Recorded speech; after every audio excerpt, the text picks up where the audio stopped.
Ladies and gentlemen, I welcome you to Soldier Speaks English. I'm your host, Adil Raja, and today, once again, I've got with me my dear friend, Tony Gosling, leading investigative journalist, a whistleblower in the UK. He's joining us from Bristol. Hello, Tony. How are you? Hi, Adil. Thanks very much for asking me. Not too bad. Still alive. Can't complain. Oh, that's good. That's good. But a lot of devastation is occurring around us in the world right now. So I'll just, get to the point straight away, Tony. What is Iran war all about, in your opinion? Well, look, I think it's been interesting to see the different factions in the world leadership and the way they're dealing with this, particularly in the West, because I think we've got two completely different factions. One is an elite who are almost like you might call the puppet masters, the people who are very tied in with the unlimited access to money. They also are people who use wars like this in order to make money out of the financial casino system. So I would suggest to you somebody like Mark Carney, the Canadian Prime Minister. He's one of those who is almost aloof and elite to all of this, whereas Donald Trump, now he's being manipulated. I think he's being prodded, he's being pushed. He's being cajoled. He's possibly even being blackmailed into doing what they want. So if you can see it as a simple analogy as the puppeteers above and the puppet masters below, and quite often the public don't see, we wouldn't recognize them if we pass them in the street, some of the top puppet masters above, because they don't court publicity. They're very shy. And so I think if you're looking at why Trump has done this now, it's quite obvious from what Mark Rubio was saying, that he was cajoled into it or elbowed into it or possibly blackmailed into it. We don't really know why exactly he jumped by Netanyahu and by the Israelis. The Israelis let the Americans know they were about to attack Iran because they thought that Iran was going to attack them. And they convinced Trump to attack Iran, a preemptive strike. So in other words, this is totally illegal under international law. What they're doing is they believe that someone might be about to strike, and so they're striking them first. So this is not just illegal, it's also totally unjustified morally and in the news and the press. And so this is what I mean is you've got Carney on one side saying, I don't want to be part of this. But actually, I think he's one of the people who is an insider who will be making money from it. So these kind of people will waft around, being the peacemakers, whilst they watch someone like Trump getting into trouble. And he's getting into massive trouble straight away. He doesn't really have the intellect and the grasp of the situation. And so he's had a massive humiliation with this Gulf of Hormuz business, where scores of countries that he was thinking were his allies are just simply ditching him and saying, well, we're not interested in helping you in the Straits of Hormuz. His aircraft carriers are not in a good situation. They've had to steam away with the attacks from Iran. And so I think Trump basically is out of his depth, but what he's doing is effectively just simply doing what Netanyahu wants. And don't forget, he as a president, he got elected to do the opposite to this. So he's also losing lots and lots of his MAGA base, the people that voted for him in the United States. Many who were disillusioned with voting thought, well, here's a guy to stop these foreign wars. Let's vote for him and see how we get on. And of course, they've now been totally betrayed. Trump is blaming the press. This is some of the latest stuff today. He is just blaming the media, which is ridiculous. I mean, to a certain extent, he was right, I think, in the Biden era. To talk about the fake news, to point at CNN and people like that who were, I think, faking news. But now the tables are turned on him because he is actually being made a fool of, I think, by the Israelis. And of course, in the meantime, we've got what is potentially going to be one of these forever wars has now been started because Trump doesn't want to climb down. and Netanyahu doesn't want to let him. So, we haven't even mentioned the casualties, the individuals, the people caught up in this. It's something that I think many of us, and I was working at the BBC back in 1990, at the time of the first Gulf War. We could see, many of us could see, that there was this intervention that the United States was preparing in the Middle East to back up Israel, and that they were trying to start to frame a kind of holy war. And this is where we get to your theological points, because quite clearly there is a very important religious element to this. People's hearts and minds are being pulled and pushed around.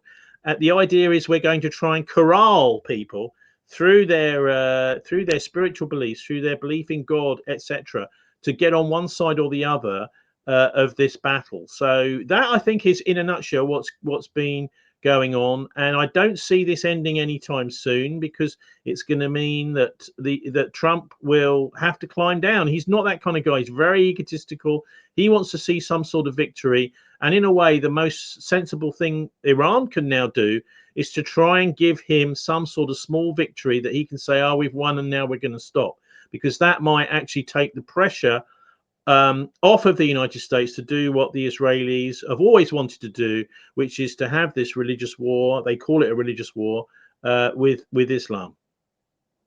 Tony, talking about theology, so I've seen these, hordes of very nice, particularly dressed Jewish fellows waving some yellow kinds of flags and roaming in the streets of London. And once you ask them what is the flag about, they will tell you that the Messiah is coming back. So that is from the Jewish perspective.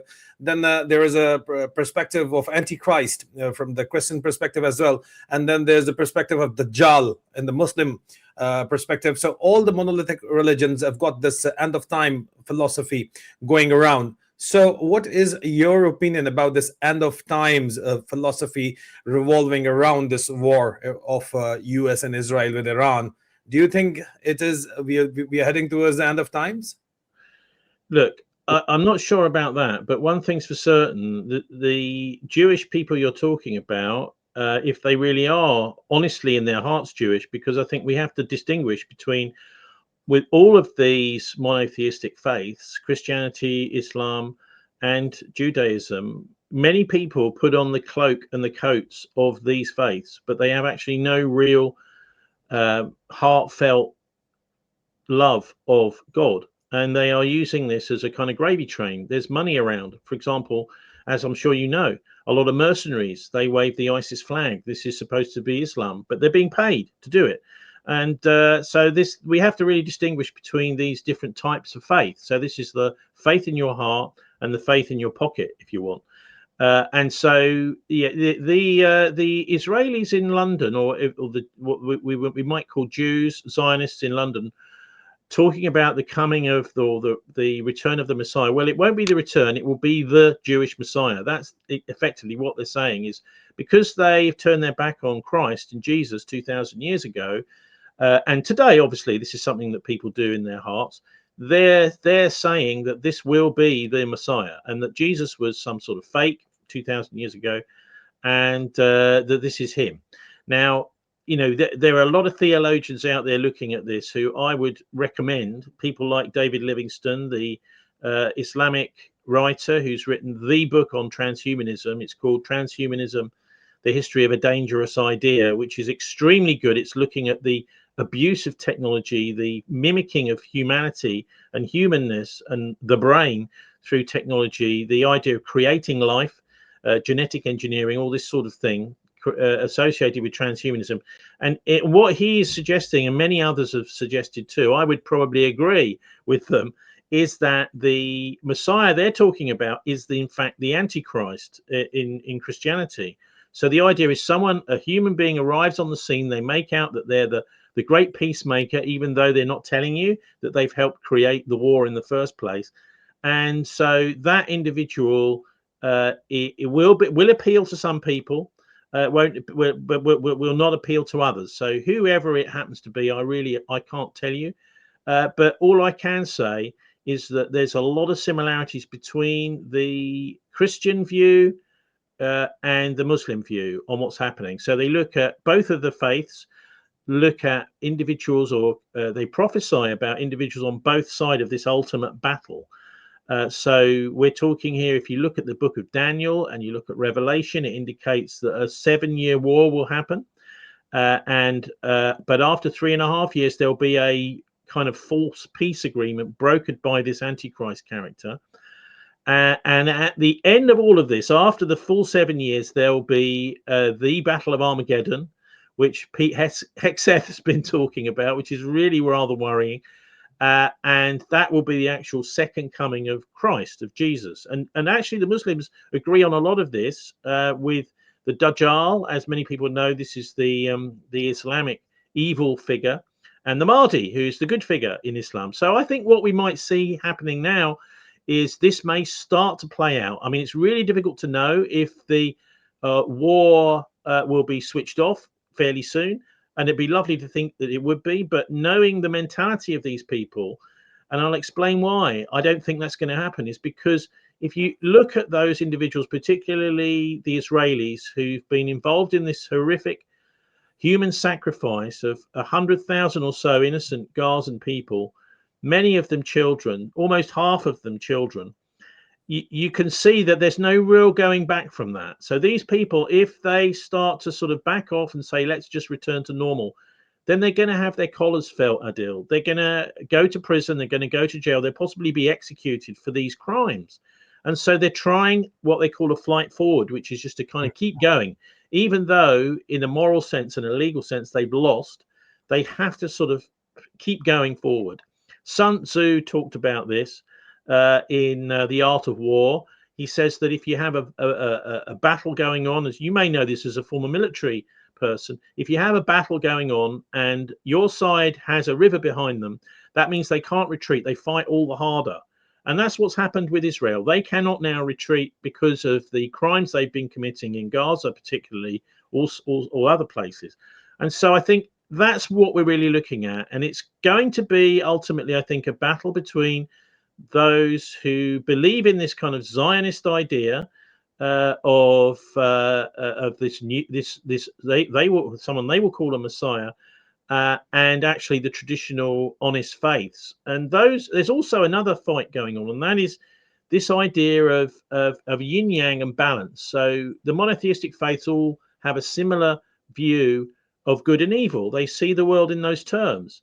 Whereas the Eastern religions, you know, the sort of the Beatles got into in their later phases, and of course this we're talking here mainly about Hinduism, about a bit of slightly to do with Buddhism, etc. The Eastern faiths are much more to do with balance, right? So there is a contradiction, a very important contradiction in these faiths. Many of them embrace similar ideas like the sanctity of marriage, the sanctity of life. But if you're talking about, you know, the balance between good and evil, well, how can you balance good and evil? If you're a moral person, you can't. You have to go on the side of good against evil. And in fact, Jeremy Paxman, the famous BBC television interviewer, retired a few years ago, he said, how can you have a balanced news report when one side is lying and the other side is telling the truth? How can you have balance? And so he's saying there what many people understand, which is that to each story there has to be it has to be held against the evidence. So let's see, if someone says something, that's not enough. You need to have the evidence to back it up. And that, I think, is what the monotheistic faiths are saying, is, look, you've got to take one side, the side of good, the side of honesty, and particularly the side of human rights, and the Universal Declaration of Human Rights, things like the Geneva Conventions, how you fight your war. It does matter that you don't target civilians, that you don't target children. These things really do matter. And so this is why I think, you know, you've got Trump, other people. So, for example, Jonathan Cook, who's a writer here in Bristol for the Middle East Eye, and he's a former Guardian writer, is pointing out that that actually the BBC is really failing to test what's coming through each story, because they have a very strong pro-Zionist bias here in the BBC. Obviously, the Murdoch empire does. Rupert Murdoch's got big investments in the Golan Heights in Israel, and he's very much wedded to this financial Zionist mafia. But you would expect a national broadcaster to be a little bit more balanced. So, I mean, I know that's a bit of a. I'd like to just read a quote out to you, though. Finally, from Aleister Crowley, who's a famous British Satanist, and he is actually speaking to the writer. The writer's name is Sax Rohmer. He's famous for the Fu Manchu novels, the Fu Manchu films in the 1960s. And he lived south of London, but he knew Crowley. And so many people have wondered, what is Crowley and his secret society, the Satanists called the Golden Dawn, really all about? Well, I'll explain it to you. He says, my power rests in the east, but my hand is stretched out to the west. I shall restore the lost grandeur of China. When your civilization, as you are pleased to term it, has exterminated itself, which looks like it may be happening, when you have reduced to ashes your palaces and your temples, when in your blindness you have set back the clock which so laboriously you fashioned, I shall stir. Out of the fire I shall rise. The red dusk of the west will have fallen, and the golden dawn of the east will come. Now, that's an extract from The Island of Fu Manchu by Sax Rohmer, who was in the Golden Dawn with Aleister Crowley from chapter 6, Dr. Fu Manchu's Experiments. That was written in 1941 during the Second World War. And so I think that's ultimately what we're dealing with here, is a battle of over faiths and religions, really, between fake versions of the monotheistic faiths and an overwhelming idea of balance of yin yang and the Hindu type faiths, which I think that the elite of the world are trying to use this battle in the Middle East in order to bring those faiths in and to really knock out the monotheistic faiths forever. Very interesting. Very interesting. So, but for some time, if you keep theology aside, and if we get back to realpolitik, Tony, what we are witnessing is that the West is not really putting their heart and soul in this war, and people, as you mentioned in your your radio show day before yesterday, I believe yesterday, you said that the war in Iran is causing depression, and people are taking antidepressants and antipsychotic drugs, causing brain death and addiction. Now, President Trump is also complaining about the same thing. Trump also says that, well, you are not supporting me, and it's quite obvious that the Western Hemisphere or the NATO allies are not actively part of this war against Iran, and they're not.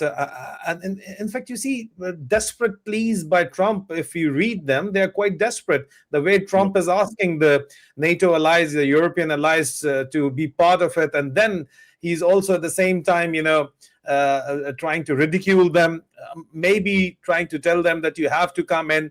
And then, he's telling the Americans, and listen, NATO was only America. It was always America, and they are not, being part of our war. So they should be part of this war. So definitely there is first desperation in Trump and America's messaging. What Pete Hegseth is saying, it's very desperate. But at the same time, the point you brought out, it's desperation and depression. So what's actually going on over there?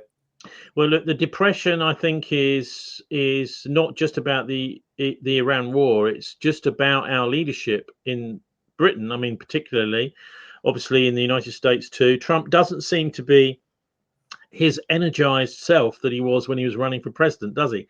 He's looking very morose. And this is the rubber hitting the road, right? Because he's been having these discussions with his own family, Jared Kushner, etc., and some of his advisors and his cabinet, who many of whom are very pro-Zionist, pro-Israel. They've implanted people, and we can talk if you want about how the Israelis do this, how they've managed to get these people into these key positions in the United States, and Hegseth particularly.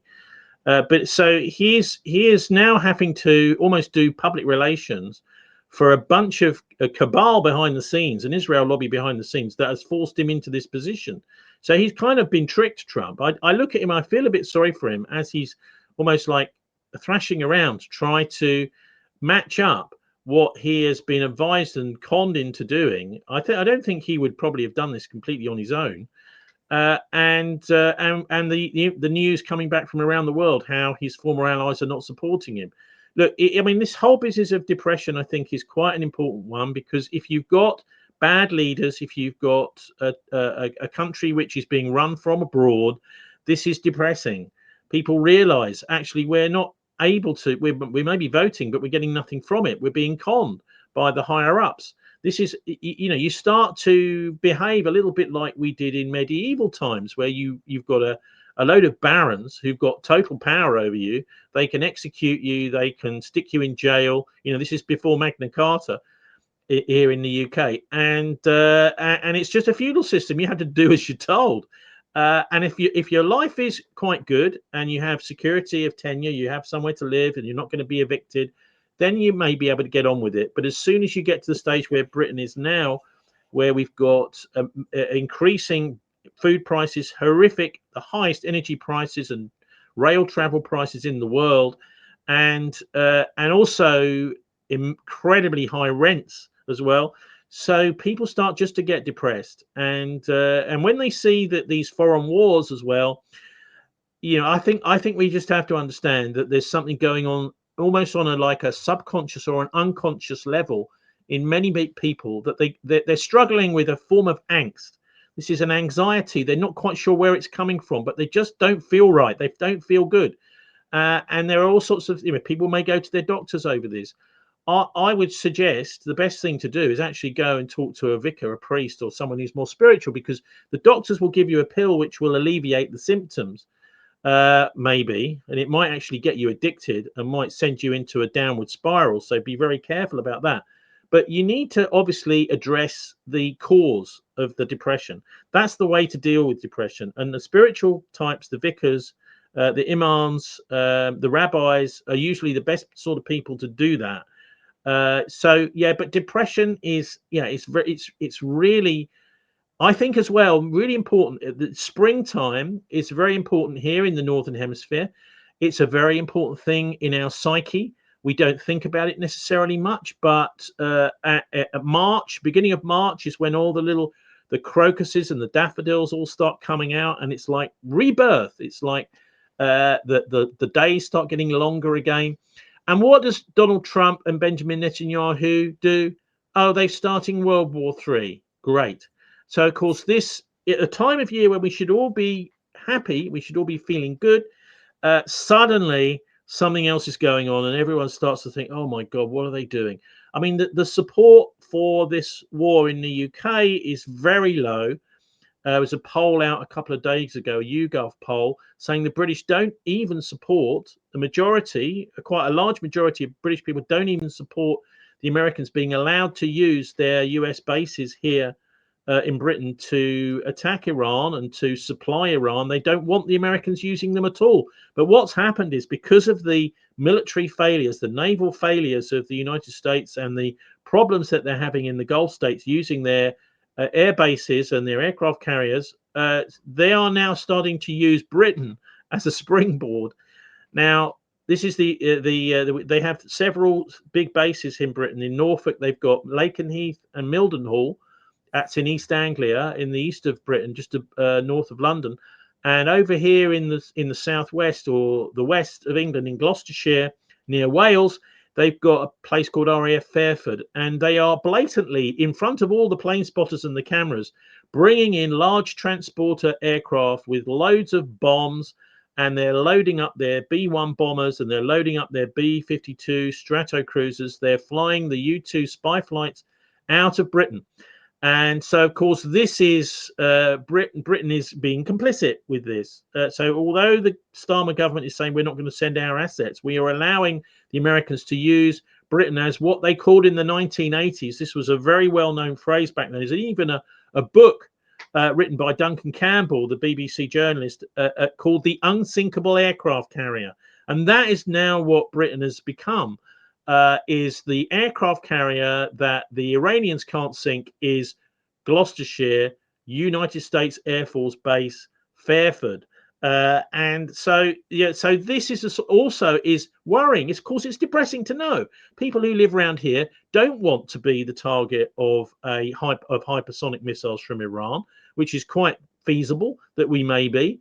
And we don't want to be in a conflict with the Russians either, which might mean hypersonic nuclear weapons hitting Fairford in Gloucestershire. So Britain is complicit, even though most of the world's press hasn't really focused on the loading of bombs day after day, the sorties day after day being flown out of the UK to attack targets in Iran for Donald Trump and ultimately really for Benjamin Netanyahu.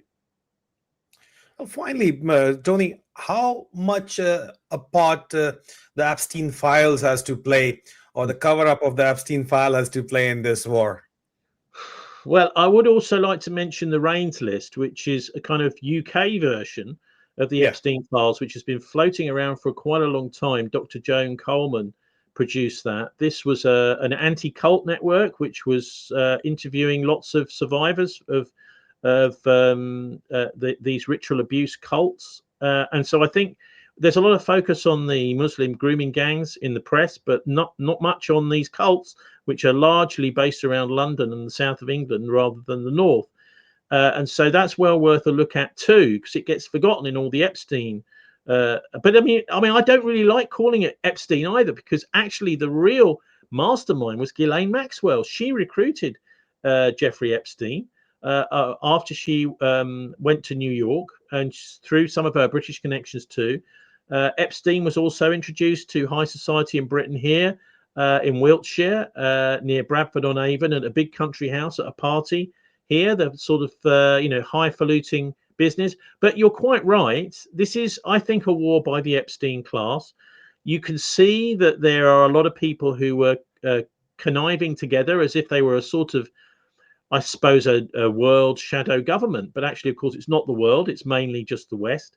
And they're conniving to do things like help overthrow Putin on these emails that have been released. There's all sorts of interesting stuff on there. Very, very close to the Rothschilds family. That's most evident with the French branch of the Rothschilds.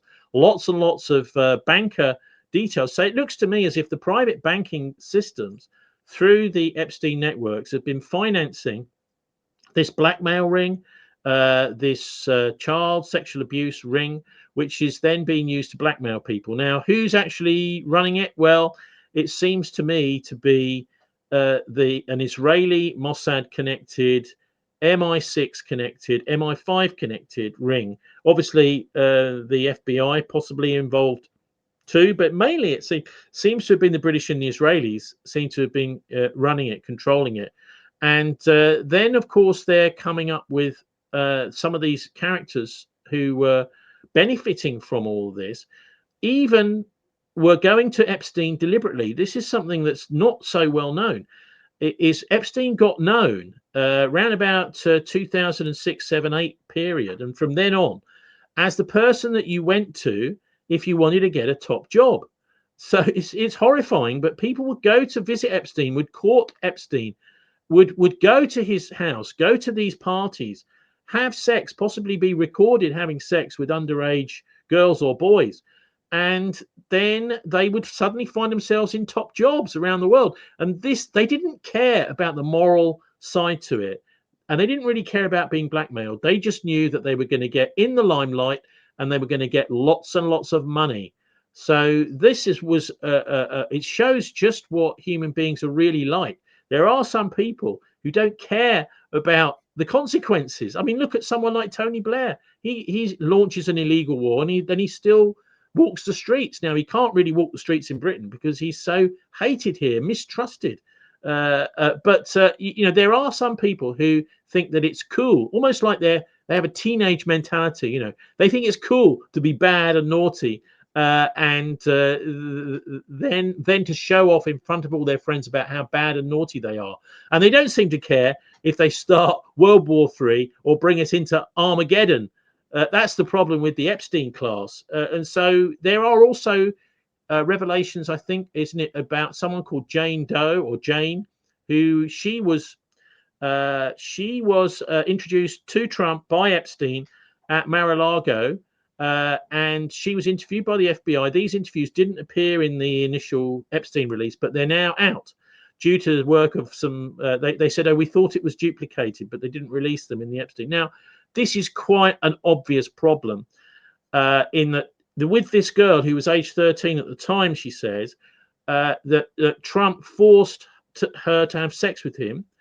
And then there were consequences, and I mean, this is for Trump. This is potentially impeachable offence, isn't it?